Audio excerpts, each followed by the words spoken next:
Hello guys, welcome to all of you on my YouTube channel Meenans classes. दोस्तों, आज से हम अपने एलाइड एग्जाम के लिए इंडियन पॉलिटी की शुरुआत करने जा रहे हैं। और इंडियन पॉलिटी में सबसे पहले हम यह देखेंगे कि हमें कौन से टॉपिक कवर करने हैं, प्लस जितने भी हमारे topic allied exam point of view से रेलिवेंट है, हम within next 15 to 16 days में उन टॉपिक को कवर कर लेंगे।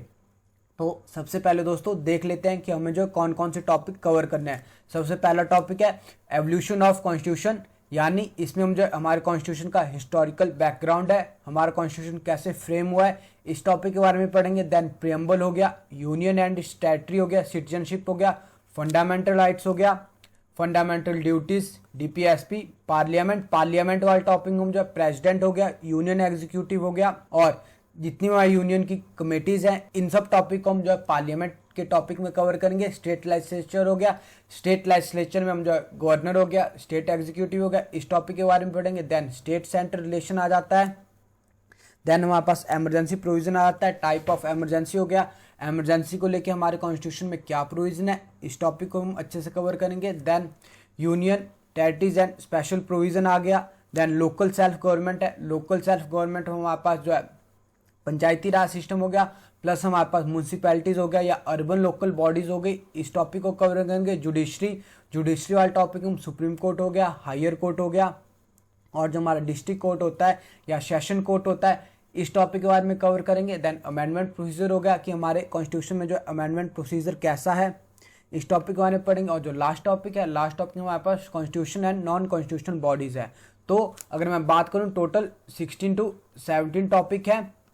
ये सारे टॉपिक हम विद इन नेक्स्ट 15 डेज में कवर करने की कोशिश कर। देखिए दोस्तों, आने वाले टाइम में आपको पॉलिटी और जियोग्राफी की वीडियो एक साथ अपलोड होंगी, और ऐसा भी हो सकता है कि मैं एक दिन में 2 से ज़्यादा वीडियो अपलोड कर दूं।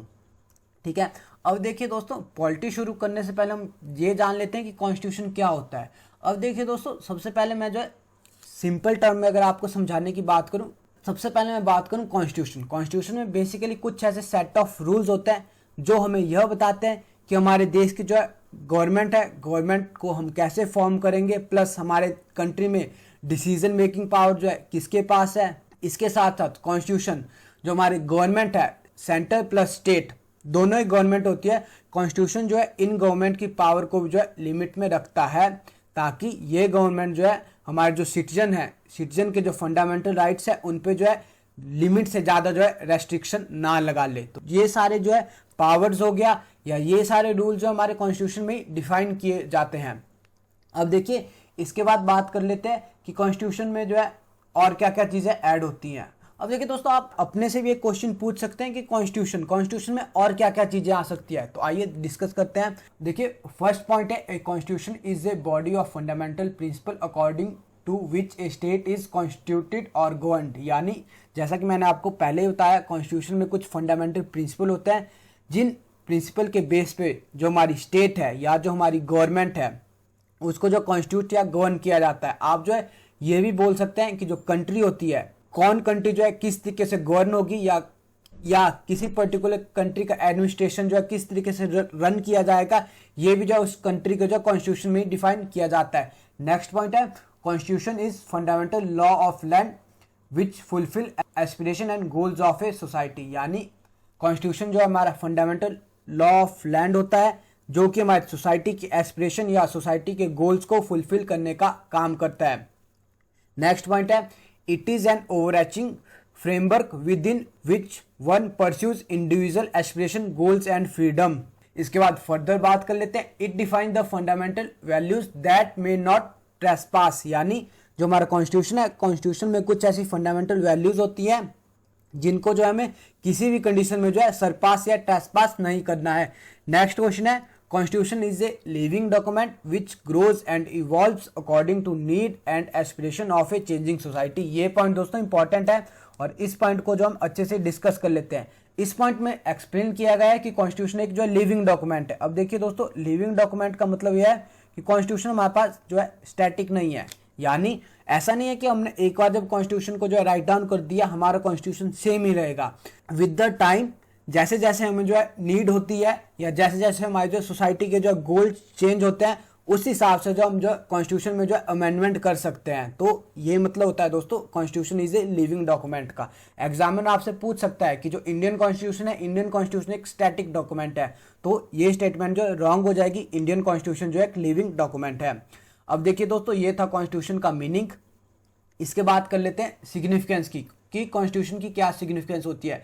It give us political framework and distribute decision making power, यानी कॉन्स्टिट्यूशन हमारी कंट्री का पॉलिटिकल फ्रेमवर्क कैसा होगा इसको डिफाइन करता है, प्लस हमारी कंट्री में जो है डिसीजन मेकिंग पावर, यानी जो लेजिस्लेटिव और एग्जीक्यूटिव की जो है डिसीजन मेकिंग पावर होती है, इसको जो कॉन्स्टिट्यूशन डिस्ट्रीब्यूट करता है। नेक्स्ट पॉइंट है constitution exhibits our conflicts, aspiration, ideals and national struggle, यानी जो हमारा कॉन्स्टिट्यूशन है, कॉन्स्टिट्यूशन हमारा जो नेशनल स्ट्रगल था, एस्पिरेशन थे, जितने आइडल थे, उन सारी चीजों को जो शो करता है। नेक्स्ट पॉइंट है constitution also give us a moral identity, यानी कॉन्स्टिट्यूशन एक जो हमें मॉरल आइडेंटिटी भी प्रोवाइड कराता है। नेक्स्ट पॉइंट है it creates, reflects and accords an Indian identity to individual, यानी कॉन्स्टिट्यूशन जितने भी हमारे इंडियंस है उनको जो है आइडेंटिटी, या जितने भी हमारे इंडिविजुअल है उनको जो एक आइडेंटिटी प्रोवाइड कराता है, या उनकी एक अलग आइडेंटिटी क्रिएट करता है। अब नेक्स्ट पॉइंट है ऑब्जेक्टिव ऑफ कॉन्स्टिट्यूशन। देखिए दोस्तों, आज का टॉपिक जो है, आज का टॉपिक मे भी हो सकता है आपके allied prelims exam point of view से जो इंपॉर्टेंट ना हो, लेकिन आज का टॉपिक आपके जो है जो एलाइड का मेंस का एग्जाम है, मेंस के एग्जाम पॉइंट ऑफ व्यू से जो बहुत ही इंपॉर्टेंट है, क्योंकि एग्जामिनर आपसे क्वेश्चन कैसे भी पूछ सकता है। हो सकता है एग्जामिनर आपने सिंपल ना पूछे ऑब्जेक्टिव ऑफ कॉन्स्टिट्यूशन, लेकिन एग्जामिनर आपसे ऐसा पूछ सकता है कि व्हाई वी नीड कॉन्स्टिट्यूशन। तो आप जो है, अब देखिए नेक्स्ट पॉइंट है objective of constitution to enable the government to fulfil the aspiration of a society and create condition for a just society. देखिए दोस्तों, अगर आपने कॉन्स्टिट्यूशन का मीनिंग को अच्छे से समझ लिया तो आप जो है कॉन्स्टिट्यूशन की सिग्निफिकेंस भी जो है एक्सप्लेन कर सकते हैं, प्लस कॉन्स्टिट्यूशन का क्या ऑब्जेक्टिव है, कॉन्स्टिट्यूशन के ऑब्जेक्टिव को जो है एक्सप्लेन कर सकते हैं। तो फर्स्ट पॉइंट है, यानी कॉन्स्टिट्यूशन हमारे जो है गवर्नमेंट को एनेबल करता है कि गवर्नमेंट जो है हमारी सोसाइटी की एस्पिरेशन को जो है फुलफिल करे, plus create condition for a just society, यानी सोसाइटी में जो है गवर्नमेंट जस्टिस भी मेंटेन करे। नेक्स्ट पॉइंट है to specify who has the power of make decision in a society, it decide how the government will be constituted, यानी constitution का objective यह है कि कॉन्स्टिट्यूशन जो है डिफाइन करता है कि सोसाइटी में जो है डिसीजन मेकिंग पावर किसके पास है, और कॉन्स्टिट्यूशन यह भी डिफाइन करता है कि जो हमारी गवर्नमेंट है, गवर्नमेंट को जो किस तरीके से जो कॉन्स्टिट्यूट या फॉर्म करेंगे। नेक्स्ट पॉइंट है constitution is to provide a set of basic rule that allow for minimal coordination amongst member of a society, यानी कॉन्स्टिट्यूशन बेसिकली इसलिए जरूरी है, या कॉन्स्टिट्यूशन का ऑब्जेक्टिव है कि ये जो हमें कुछ सेट ऑफ रूल प्रोवाइड कराता है जो कि हमारे सोसाइटी में जितने मेंबर हैं उनकी कोऑर्डिनेशन के लिए जरूरी हो। अगर हमें आपस में जो अच्छे से मिलके रहना है तो उसके लिए जो कॉन्स्टिट्यूशन हमें कुछ set of basic rule provide कराता है। नेक्स्ट पॉइंट है to set some limits on what a government can impose on its citizen, यानी ये पॉइंट दोस्तों इंपॉर्टेंट है। इस पॉइंट का दोस्तों मीनिंग ये है कि जो कॉन्स्टिट्यूशन जो गवर्नमेंट की पावर होती है, जिस पावर के थ्रू जो गवर्नमेंट जो हमारे फंडामेंटल राइट्स होते हैं, फंडामेंटल राइट्स को कर्टेल कर सकती है, तो कॉन्स्टिट्यूशन उस पावर को जो है लिमिट करता है। ये इस लाइन का जो है मीनिंग है। अब देखिए दोस्तों, आप खुद सोच सकते हैं अगर हमारी कंट्री में कॉन्स्टिट्यूशन नहीं है तो गवर्नमेंट की पावर जो अनलिमिटेड हो जाएगी। गवर्नमेंट हमारे किसी भी फंडामेंटल राइट्स को जो है कर्टेल कर सकती है, प्लस अगर हमारे देश में कॉन्स्टिट्यूशन नहीं है तो हमारे देश में जो बैलेंस है, बैलेंस जो है मेंटेन नहीं हो पाएगा। यानी अगर किसी भी कंट्री का कॉन्स्टिट्यूशन वीक है तो वहां पे आपने देखा होगा कि गवर्नमेंट जो है सुप्रीम बन जाती है, और जो हमारे पास अदर ऑर्गन ऑफ कॉन्स्टिट्यूशन होते हैं, चाहे जुडिशरी हो गया या लेजिस्लेटिव हो गया, लेजिस्लेटिव का जो है कोई रोल नहीं रह जाता है। तो ये दोस्तों कॉन्स्टिट्यूशन के ऑब्जेक्टिव थे। अब इसके बाद दोस्तों बात कर लेते हैं टाइप्स ऑफ कॉन्स्टिट्यूशन की। बेसिकली दोस्तों जो हमारे पास कॉन्स्टिट्यूशन होता है, कॉन्स्टिट्यूशन हमारे पास 6 टाइप का होता है। अगर मैं फर्दर बात करूं कि कॉन्स्टिट्यूशन 6 टाइप में कौन कौन सा होता है, सबसे पहले रिटन कॉन्स्टिट्यूशन आ गया, सेकंड पे अनरिटन कॉन्स्टिट्यूशन है, उसके बाद थर्ड नंबर पे फ्लेक्सिबल कॉन्स्टिट्यूशन है, देन रिजिड कॉन्स्टिट्यूशन है, और जो फोर्थ और फिफ्थ नंबर पे आते हैं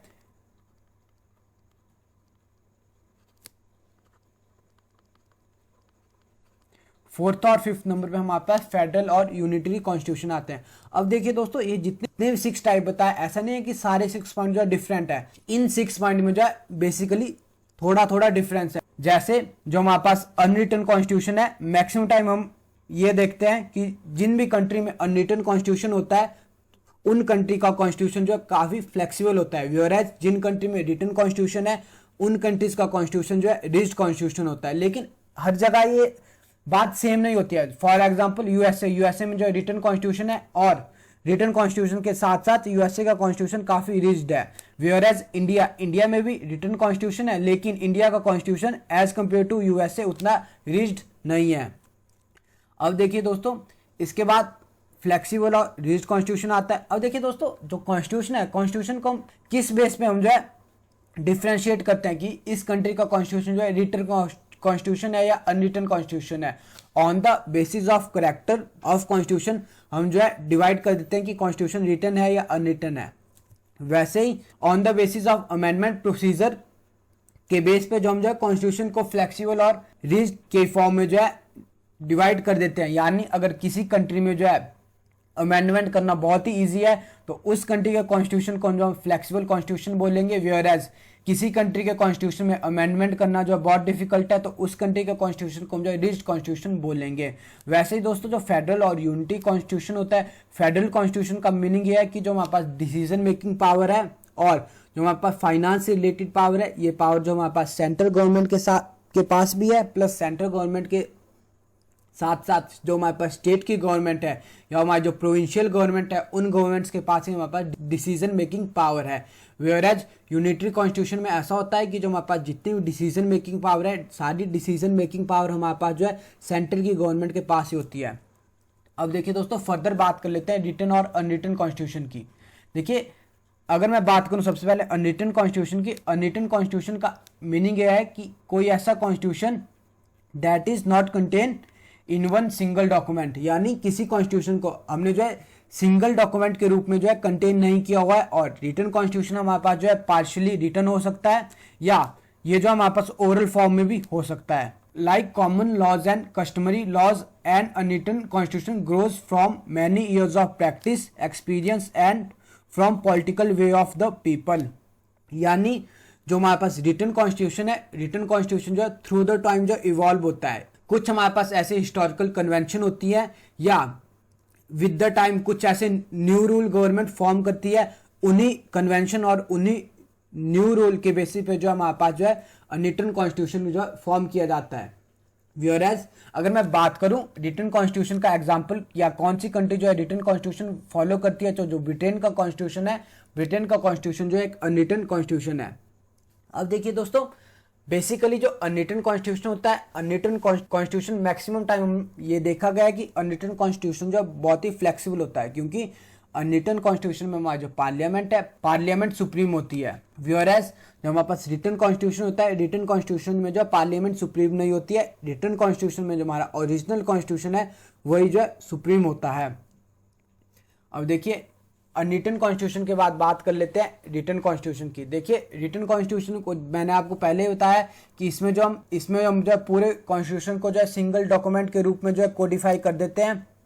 और रिटन कॉन्स्टिट्यूशन जो है यूजुअली रिज्ड होता है। देखिए, लास्ट लाइन में लिखा गया है although it can actually be amended when found necessary. अब ऐसा नहीं है कि रिटन कॉन्स्टिट्यूशन में हम जो अमेंडमेंट नहीं कर सकते। रिटन कॉन्स्टिट्यूशन में भी जब गवर्नमेंट को ऐसा लगता है कि अमेंडमेंट करना जरूरी है सोसाइटी के लिए या सोसाइटी की एस्पिरेशन को फुलफिल करने के लिए, तो हम जो है रिटन कॉन्स्टिट्यूशन में भी जो है अमेंडमेंट कर सकते हैं। अब देखिए दोस्तों, अगर मैं फर्दर थोड़ा और एक्सप्लेन करूं आपके साथ कि रिटन और अनरिटन कॉन्स्टिट्यूशन की क्या एडवांटेज होती है। अब देखिए, अनरिटन कॉन्स्टिट्यूशन में बेसिकली ऐसा होता है कि जो पार्लियामेंट होती है, पार्लियामेंट सुप्रीम होती है। और पार्लियामेंट या कोई पार्टी जब अपनी गवर्नमेंट बनाती है तो वो पार्टी जो है अपने हिसाब से जो है कॉन्स्टिट्यूशन में जो है चेंजेस कर सकती है। व्हेयरएज रिटन कॉन्स्टिट्यूशन में ऐसा नहीं होता है। रिटन कॉन्स्टिट्यूशन में हमारे पास जो कॉन्स्टिट्यूशन होता है वही सुप्रीम होती है। रिटन कॉन्स्टिट्यूशन में जो है गवर्नमेंट जो अपने अकॉर्डिंग चेंज नहीं कर सकती है। अब देखिए दोस्तों, इसके बाद फर्दर डिस्कस कर लेते हैं कि जो इंडिया का कॉन्स्टिट्यूशन है, फर्स्ट पॉइंट तो आपको क्लियर हो गया होगा कि जो इंडिया कॉन्स्टिट्यूशन है, इंडिया कॉन्स्टिट्यूशन रिटन कॉन्स्टिट्यूशन है। अब देखिए दोस्तों, फर्दर बात कर लेते हैं इंडिया के कॉन्टेक्स्ट में कि इंडिया का कॉन्स्टिट्यूशन कैसा है। जैसे फर्स्ट पॉइंट तो दोस्तों आपको क्लियर हो गया होगा कि इंडिया कॉन्स्टिट्यूशन जो है रिटन कॉन्स्टिट्यूशन है। अब देखिए दोस्तों, फर्दर बात कर लेते हैं कि इंडिया कॉन्स्टिट्यूशन जो है फ्लेक्सिबल है, रिजिड है। अब देखिए दोस्तों, जैसा कि मैंने आपको स्टार्टिंग में बताया था कि हम किसी कॉन्स्टिट्यूशन को जो है फ्लेक्सिबल और रिजिड कॉन्स्टिट्यूशन जो है किस बेसिस पे जो है डिक्लेयर करते हैं। तो अगर किसी कंट्री में जो अमेंडमेंट प्रोसीजर टफ है या किसी कंट्री के कॉन्स्टिट्यूशन में अमेंडमेंट करना बहुत डिफिकल्ट है, तो उस कंट्री के कॉन्स्टिट्यूशन को रिजिड कॉन्स्टिट्यूशन बोलेंगे। और अगर किसी कंट्री के कॉन्स्टिट्यूशन में जो अमेंडमेंट्स करना बहुत ईजी है, तो उस कंट्री के कॉन्स्टिट्यूशन को हम जो है फ्लेक्सिबल कॉन्स्टिट्यूशन बोलेंगे। तो अब देखिए, इंडिया में दोस्तों हम जो है दोनों ही प्रोसीजर को फॉलो करते हैं, क्योंकि इंडिया में कुछ ऐसे प्रोविजन है, जैसे प्रोविजन रिलेटेड टू 5th और 6th शेड्यूल हो गया, प्रोविजन रिलेटेड टू पार्लियामेंट हो गया, ये सारे, और प्रोविजन रिलेटेड टू हमारे पास सिटीजनशिप हो गया। इन सारे प्रोविजन में जो हम with the help of simple majority के साथ जो है अमेंडमेंट कर सकते हैं। लेकिन इसके साथ साथ कुछ ऐसे प्रोविजन है जिनमें जो हमें जो स्पेशल मेजोरिटी चाहिए होती है। अब देखिए दोस्तों, जितने प्रोविजन हमारे फंडामेंटल राइट्स हो गया, डीपीएसपी हो गया, इनसे रिलेटेड है, और जितने प्रोविजन हमारे जो है स्टेट और सेंटर के रिलेशनशिप से रिलेटेड है, इन सारे प्रोविजन में जब हमें अमेंडमेंट करनी होती है, तो उसके लिए हमें जो है स्पेशल मेजोरिटी चाहिए होती है। तो दोस्तों, इन द एंड हम कंक्लूड कर सकते हैं कि इंडिया का कॉन्स्टिट्यूशन ना तो रिजिड है, ना ही फ्लेक्सिबल कॉन्स्टिट्यूशन है। हमने जो है दोनों टाइप के प्रोसीजर को फॉलो किया होता है। और इसके बाद दोस्तों फर्दर एक और टाइप होता है जिसका नाम है यूनिटरी और फेडरल कॉन्स्टिट्यूशन।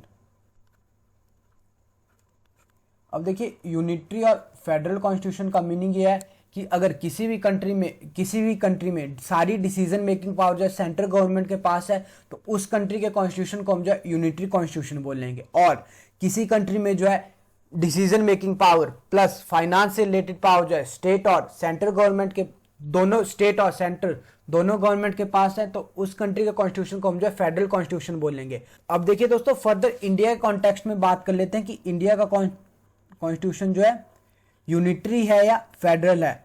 अब देखिए दोस्तों, इंडिया का कॉन्स्टिट्यूशन ना तो यूनिटरी है, ना ही इंडिया कॉन्स्टिट्यूशन जो है फेडरल है। इसीलिए इंडिया कॉन्स्टिट्यूशन को हम जो है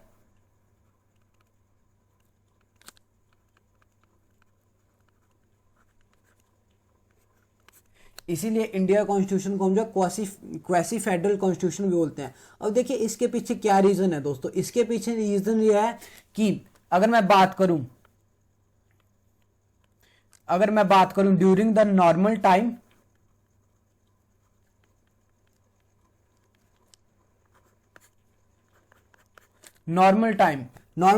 में जो है हमारे इंडिया का कॉन्स्टिट्यूशन जो है एज ए फेडरल कॉन्स्टिट्यूशन की तरह वर्क करता है। लेकिन जब कुछ ऐसे प्रोविजन है, जैसे फॉर एग्जांपल